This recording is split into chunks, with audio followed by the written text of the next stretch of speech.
ሰበር ዜና ነው። በርግጥም ዛሬ ከማለዳው ጀምሮ የዓለም ትኩረት በሙሉ ወደ ደቡብ አሜሪካ አድርጎ ነበር።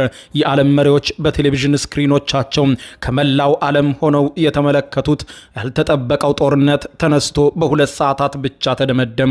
የአሜሪካ ጦር ቬንዙዌላን ለወራት ከቦ ካስጨነቀ በኋላ ዛሬ ለሁለት ሰዓታት ብቻ በፈጸመው ልዩ ወታደራዊ ኦፕሬሽን ቬንዙዌላውን ፕሬዚደንት ማዱሮን በቁጥጥር ስር አውሎ ወደ ዋሽንግተን ይዞ መብረር ችሏል።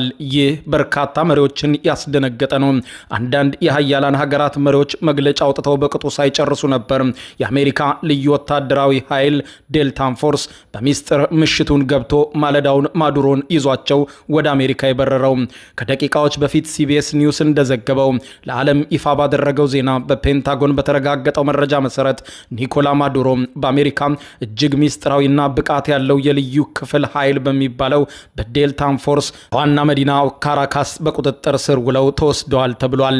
ጨለማው ሌሊት በካራካስ አስጨናቂ እንደነበረ ተነግሯል። አሜሪካ ልዩ ወታደራዊ ኃይል ቬንዙዌላን ከቦ ይህንን ልዩ ኦፕሬሽን ለማድረግ ለከፍተኛ ሁኔታ ሲዘጋጅ ነበር።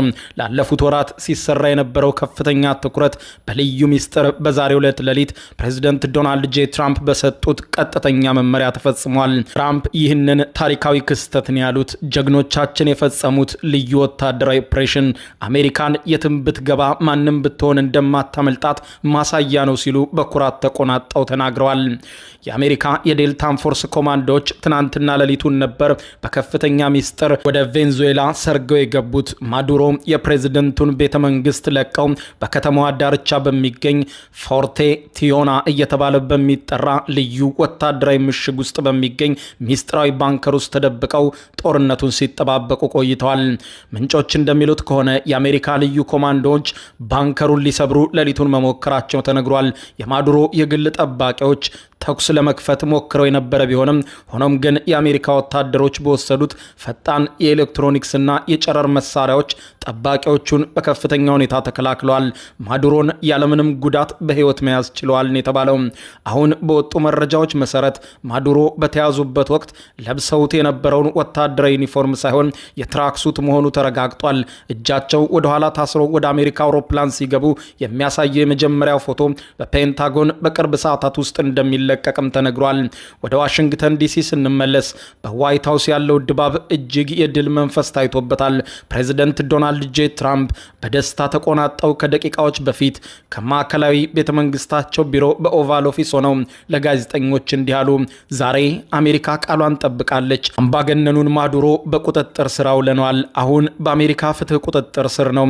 የዴልታን ፎርስ ጀግኖቻችንን ለሰሩት ጀብድ አመሰግናለሁ።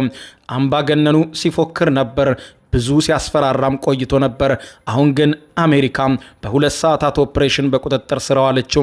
አሜሪካ ዜጎቻችንን ወይም አጋሮቻችንን የሚነካ ማንም ይሁን ማንን እንደማትታገስ አሳይተናል። ማንም ይሁን ማን ከአሜሪካ ክንድ ከአሜሪካዊ ሚስጥራዊ ኦፕሬሽን ሊያመልጥ አይቻለውም። ቬንዙዌላ ዛሬ ነጻ ወጥታለች። ቀጣዩ እርምጃችን ደግሞ ህዝቡን በመድኃኒትና በምግብ በመርዳት የራሱን መንግስት እንዲያቋቁም መርዳት ነው ብለዋል። የአሜሪካ የመከላከያ ሚኒስትር በሰጡት መግለጫ ማዱሮ አሁን በአሜሪካ አየር ክልል ውስጥ እንደሚገኙና ፍሎሪዳ በሚገኘው የፌዴራሉ ፍርድ ቤት እንደሚቀርቡ አረጋግጠዋል። ክርሳቸውም በመንግስት የሚደገፍ የእጽና የሽብር ተግባር የሚል ሆኗል። አሜሪካ ልዩ ኦፕሬሽን በማካሄድ በሰዓታት ውስጥ የአንድን ሀገር መንግስት ገለበጠች። ሮይተርስ አሁን ላይ ከቬንዙዌላ ዋና መዲና ካራካስ በቀጥታ እንደሚያስተላልፈው ከሆነ በሚሊዮን የሚቆጠሩ የቬንዙዌላ ዜጎች ወደ አደባባይ እየፈሰሱ ነው። የድሮን የቬንዙዌላን ባንዲራው ያውለበለቡ የመኪና ክላክስም እያሰሙ እየጨፈሩ ነው። ሰዎች የማዱሮን ፎቶዎችና ሐውልቶች በከተማዋ እያፈራረሱት ነው። ነጻነት የሚሉ ድምጾችም በከተማዋ ሲናወጡ ይሰማል። የማዱሮ ምክትል ፕሬዚደንት የሆኑት ዴልሲ ሮድሪግሰን በግል አውሮፕላን ወደ ኩባ ለመሸሽ ሲሞክሩ በዚያው በቬንዙዌላ አውሮፕላን ማረፊያ ውስጥ በቁጥጥር ስር እንደዋሉም ተነግሯል። ሌላኛው የቬንዙዌላ ሰራዊት መፍረስና የጦር ቃል ኪዳኑን መክዳት ነው። የቬንዙዌላ ጦር ዋና ዋና አዛዥ የሆኑት ቭላዲሚር ፓዲሪኖ በመጨረሻው ሰዓት የቬንዙዌላውን ፕሬዝደንት ከድተዋቸዋል። ለህገ መንግስቱና ለሽግግር መንግስቱ ታማኝ እንሆናለን ብለዋል። ይህ ማለት ማዱሮን ሙሉ በሙሉ ክደውታል። ከአሜሪካ ጋር ለመዋጋት የሚያስችል አንዳች አቅም እንደሌላቸውም ገልጸው ጦራቸው እንዳይንቀሳቀስ አዘዋል።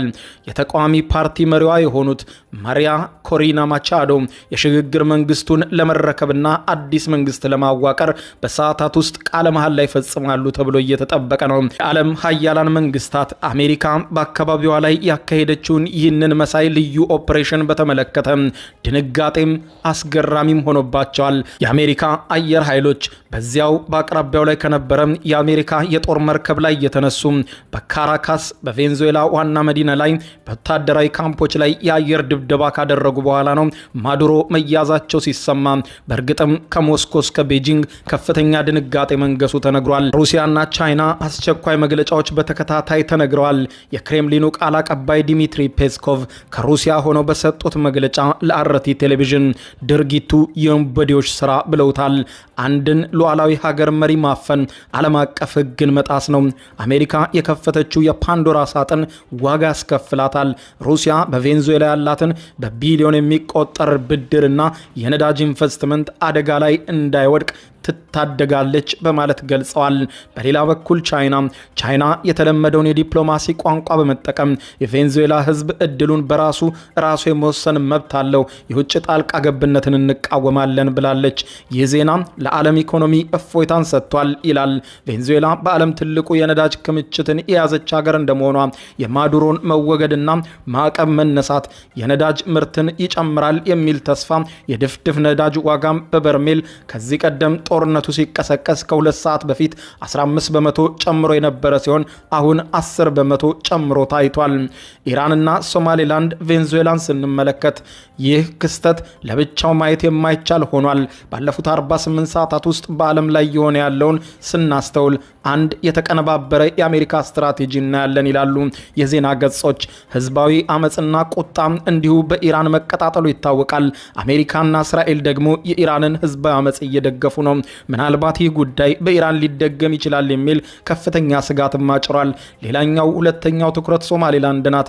እስራኤል እውቅና የሰጠቻት አሜሪካ ወታደሮቿን ልካ እየቃኘች ነው። ጉዳዩ ምናልባትም ለሶማሌላንድም ቀጣዮቹ ሰዓታት ወሳኝ ሊሆኑ ይችላሉ።